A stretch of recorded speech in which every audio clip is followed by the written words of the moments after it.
നമസ്കാരം. രക്ഷണം കുടുംബം നമ്മൾ സ്റ്റാർട്ട് ചെയ്തതിന് ശേഷം ആദ്യമായിട്ട് എനിക്ക് ഭയങ്കരമായിട്ടൊരു സങ്കടമുണ്ടായൊരു ദിവസമാണെന്ന്. നമ്മൾ ഒരുപാട് സഹായങ്ങൾ ഇതിനോടകം തന്നെ ചെയ്തു കഴിഞ്ഞു. നമ്മൾ പല കാര്യങ്ങളും ചെയ്യുന്നു നമ്മുടെ പരിധിക്ക് നിന്നുകൊണ്ട്. രക്ഷണം എന്ന് പറയുന്ന ട്രസ്റ്റ് രൂപീകരണത്തിന് മുമ്പ് തന്നെ, അല്ലെങ്കിൽ ഒരു രജിസ്റ്റർ കഴിയുന്നതിന് മുമ്പ് തന്നെ നമ്മൾ ചെയ്തു കൊടുക്കേണ്ട ഒരുപാട് കാര്യങ്ങൾ സമൂഹത്തിൽ ചെയ്തു കൊടുക്കുന്നുണ്ട്. അത് പലർക്കും അറിയാവുന്നതാണ്.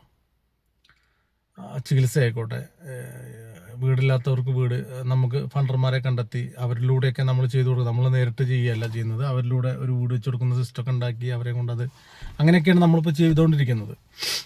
അപ്പോൾ ചികിത്സയാണ് മെയിനായിട്ട്. ഒരു രൂപ പോലും ഇല്ലാതെ ചികിത്സിച്ച് ഭേദമാക്കി അവരെ കുടുംബത്തിലെത്തിക്കുക എന്നുള്ളതാണ് നമ്മൾ ചെയ്തുകൊണ്ടിരിക്കുന്നത്. അങ്ങനെ ചെയ്യാൻ പറ്റുന്ന കേസുകളെല്ലാം നമ്മൾ അറ്റൻഡ് ചെയ്യുന്നുണ്ട്, നമ്മൾ ചെയ്തു കൊടുക്കുന്നുണ്ട്. അതിലൊക്കെ ഭയങ്കരമായിട്ട് സന്തോഷം കാണുന്നുണ്ട്. അതിൻ്റെ ഒരു എന്താ പറയുക, അങ്ങനെ ചെയ്യുന്നതിൻ്റെ ഒരു എന്താ പറയുക ഗുണം, അല്ലെങ്കിൽ അതിൻ്റെ ഒരു പുണ്യം എൻ്റെ ജീവിതത്തിൽ ഞാൻ അനുഭവിക്കുന്നുണ്ട്. ഇന്ന് ഒരു നമ്മുടെ രക്ഷണം ട്രസ്റ്റിൻ്റെ ഗ്രൂപ്പിൽ ഒരു മെസ്സേജ് വന്നു.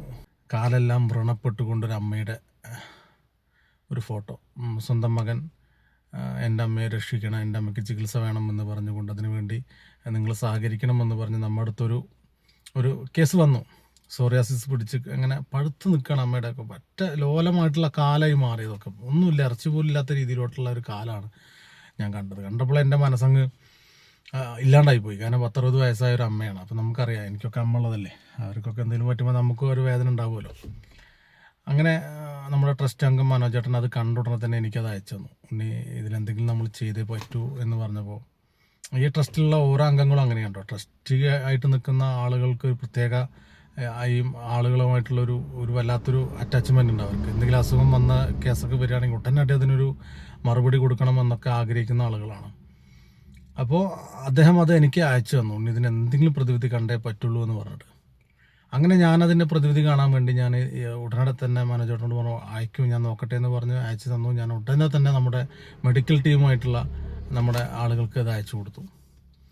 മെഡിക്കൽ ടീം അത് പരിശോധിച്ചുകൊണ്ട് ഉടനെ അത് ഞാനൊന്ന് നോക്കട്ടെ, ജസ്റ്റ് ഞാൻ സംസാരിച്ചിട്ട് പറയാമെന്ന് പറഞ്ഞുകൊണ്ട് അദ്ദേഹം അത് ഹോസ്പിറ്റലിൽ കാണിക്കുകയും അതിനുള്ള ട്രീറ്റ്മെൻറ്റ് അവിടെ അവൈലബിൾ ആണെന്നും നമുക്ക് ചികിത്സിക്കാമെന്നുള്ളൊരു ഉറപ്പ് കിട്ടി. ഇദ്ദേഹം നേരിട്ട് ആ മകനെ വിളിച്ചിട്ട് കാര്യങ്ങൾ പറഞ്ഞത്, ഇങ്ങനെ നമുക്ക് കൊണ്ടുപോകാം അമ്മയെ, കുഴപ്പമില്ല, നിങ്ങൾ വരുമല്ലോ അല്ലേ, അമ്മേനെ കൂട്ടി വന്നു കഴിഞ്ഞാൽ നമുക്ക് എൻ്റെ ചികിത്സ കൊടുക്കാം, അപ്പോൾ നമുക്കത് എന്നാ ചെയ്യാൻ പറ്റുക എന്നുള്ള ചോദ്യം അങ്ങോട്ട് ചോദിച്ചപ്പോൾ അവരിൽ നിന്ന് കിട്ടിയൊരു മറുപടി, അത് എന്നെ എന്നല്ല, ആ രാജേട്ടനൊക്കെ, അതായത് ഈ നമ്മുടെ ട്രസ്റ്റിൻ്റെ എന്താ പറയുക മെഡിക്കൽ ടീമായിട്ടുള്ള രാജേട്ടനൊക്കെ അത് വളരെയധികം, അദ്ദേഹമൊക്കെ എന്ത് നിരാശയോടെ എന്നോട് പറഞ്ഞതെന്ന് വെച്ചാൽ അത്രയും നിരാശയോടെ. അത് കേട്ടപ്പോൾ എനിക്കും തന്നെ വല്ലാത്തൊരു ഫീല് വന്നുപോയി.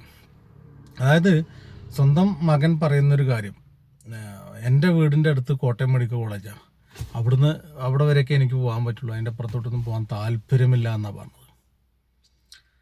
അപ്പോൾ നിങ്ങളൊന്ന് ആലോചിച്ച് നോക്കണേ.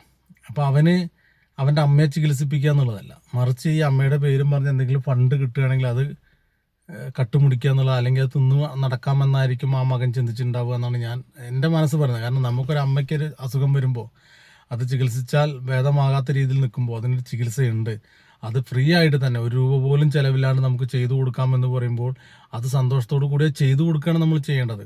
കാരണം ഫണ്ടില്ലാത്തതുകൊണ്ടാണല്ലോ അപേക്ഷിച്ചുകൊണ്ട് വരുന്നത്, എൻ്റെ അമ്മയ്ക്ക് ചികിത്സ വേണമെന്ന് പറഞ്ഞിട്ട്.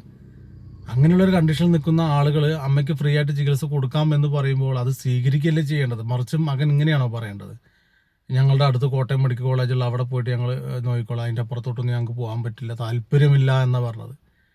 അപ്പോൾ ഇതുപോലത്തെ അമ്മമാർക്ക് എങ്ങനെയാണ് ആ വീട്ടിൽ രക്ഷ ഉണ്ടാവുക, എങ്ങനെയാണ് അമ്മയുടെ രോഗം ഭേദമാകുക? എന്നത് വല്ലാണ്ട് അങ്ങോട്ട് തളർത്തി കളഞ്ഞു. ഞാൻ അപ്പളേ മനോജേട്ടനെ വിളിച്ച് പറഞ്ഞു, ആ നായിൻ്റെ മോനെ ആ ഗ്രൂപ്പിലെ നിർത്താൻ പാടില്ല, അടുത്ത് ഒഴിവാക്കാൻ പറഞ്ഞു ഞാൻ. അങ്ങനെയുള്ളവന്മാർ വേണ്ട നമ്മുടെ കൂട്ടത്തിൽ. നമ്മുടെ രക്ഷണം എന്ന് പറയുന്ന കുടുംബത്തിൽ അമ്മയെ ബഹുമാനിക്കുന്നവർ, അച്ഛനെ ബഹുമാനിക്കുന്നവർ, അവരെ സ്നേഹിക്കുന്നവർ, ഭാര്യ മക്കളെ സ്നേഹിക്കുന്നവരും മതി. മനുഷ്യനെ സ്നേഹിക്കുന്നവരും മതി നമ്മുടെ കൂട്ടത്തിൽ, അല്ലാത്തവർ വേണ്ട. ഞാൻ എടുത്ത് കളയാൻ പറഞ്ഞു, അവനൊന്നും വെച്ചേക്കരുതെന്ന് പറഞ്ഞു. സ്വന്തം അമ്മയ്ക്ക് ചികിത്സ കൊടുക്കാമെന്ന് പറയുമ്പോൾ ആ ചികിത്സ സ്വീകരിക്കാതെ ഞങ്ങൾക്ക് അതിന് താല്പര്യമില്ല, ഞങ്ങൾ അവിടെ വന്ന് ചികിത്സിക്കില്ല എന്ന് പറയുന്നത് എന്ത് ന്യായമാണത്? ഇതുപോലത്തെ കേസുകളിൽ ഒരാൾ പോലും രക്ഷണത്തിലോട്ട് വിളിച്ചേക്കരുത്. ഞാൻ ഉള്ള കാര്യം പറയാം, ഒരാൾ പോലും വിളിച്ചേക്കരുത്. ഞങ്ങൾ നിങ്ങളെക്കാൾ നിങ്ങളെ അമ്മമാരെ സ്നേഹിക്കുന്നുണ്ട്. ഇവിടെയുള്ള ഓരോ അംഗങ്ങളും നിങ്ങൾ നിങ്ങളുടെ അമ്മയെ സ്നേഹിക്കുന്ന അപ്പുറം ഞങ്ങൾ സ്നേഹിക്കുന്നുണ്ട് അവരെ. അപ്പം ഞങ്ങൾക്കത് ഭയങ്കരമായിട്ട് വേദന ഉണ്ടാക്കും. ദയവ് ചെയ്ത് ഇതുപോലത്തെ ആളുകൾ ഗ്രൂപ്പിൽ തുടരരുത്. ഗ്രൂപ്പിലോട്ട് നിങ്ങൾ ഒരു കാരണവശാലും സഹായം ചോദിച്ച് വിളിക്കുകയും ചെയ്യരുത്, ദയവ് ചെയ്തിട്ട്. ഇത് സഹിക്കാവുന്നതിലപ്പുറമാണ് ഇതൊക്കെ.